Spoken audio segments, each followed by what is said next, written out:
আমরা অনেক দূর হেঁটে আসলাম, হেঁটে আসার পরে একটা সুইচ গেট পেলাম। সুইচ গেটটা এই ভিতরে যে পানিগুলো নিষ্কাশন হয়ে বেরোয় যায়, আর বেরোয় হওয়ার পরে এখান থেকে যখন ভাটা, এখন তো ভাটা হবে, পানি স্থির হয়ে দাঁড়াই আছে, আর পানিটা কিছুক্ষণের মধ্যে পানি টান শুরু হবে, পানি স্থির হয়ে দাঁড়ায় আছে তোমাদের শুধু।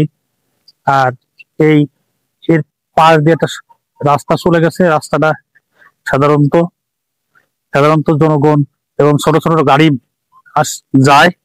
আর এই রাস্তা দেখতে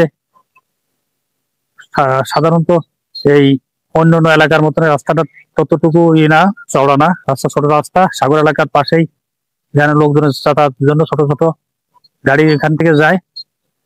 আর এখানে ভাটা হবে কিছুক্ষণের মধ্যে, পানি স্থির হয়ে গেছে। সমাজে যদি ভালো লাগলে লাইক, শেয়ার, কমেন্ট করেন। শুভ সকাল, আসসালামু আলাইকুম।